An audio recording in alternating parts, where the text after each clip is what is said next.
tell me one verse in the Bible that has had the greatest impact on your life and your...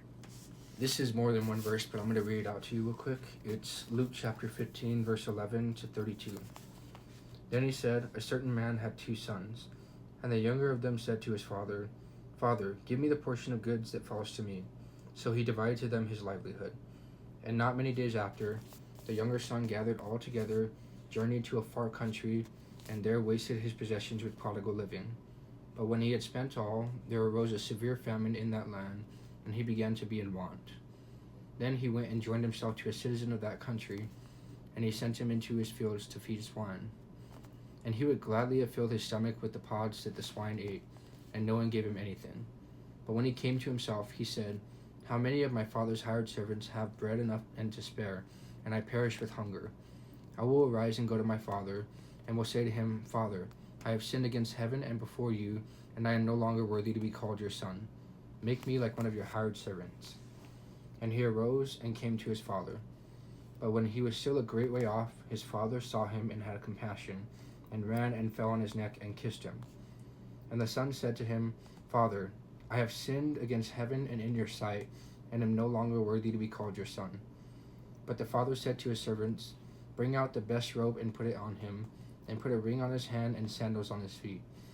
And bring the fatted calf here and kill it, and let us eat and be merry. For this my son was dead and is alive again. He was lost and is found. And they began to be merry. Now his oldest son was in the field, and as he came and drew near to the house, he heard music and dancing. So he called one of the servants and asked what these things meant. And he said to him, Your brother has come, and because he has received him safe and sound, your father has killed the fatted calf. But he was angry and would not go in. Therefore his father came out and pleaded with him. So he answered and said to his father, Lo, these many years I have been serving you. I have never transgressed your commandment at any time, and yet you never gave me a young goat that I might make merry with my friends. But as soon as this son of yours came, who has devoured your livelihood with harlots, you killed the fatted calf for him.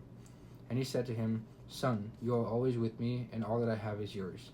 It was right that we should make merry and be glad, for your brother was dead and is alive again, and was lost and is found.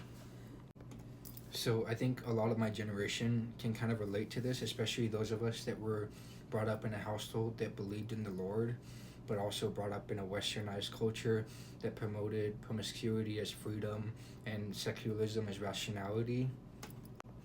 Whenever I walked away from home, I started to believe these lies, and then I came to my senses and I realized them for what they were, was lies. And I think that it's truly a beautiful story because despite the fact that I walked away from the Lord, this shows me that God's grace and what he did on the cross was enough, that he did that despite knowing what I would do in the future, just so I might have a relationship with him. I also think this parable is really cool because at the same time, Jesus calls out the pride of the Pharisees and makes known the importance of the humility of those who want to come to him. Just like in Proverbs 3:34 and James 4:6, God resists the proud, but gives grace to the humble. But yeah, that's a set of scripture that really resonates with me because, I mean, God still went on that cross knowing that I would do what I would do, and that just gives me a true glimpse of his grace and how good he really is.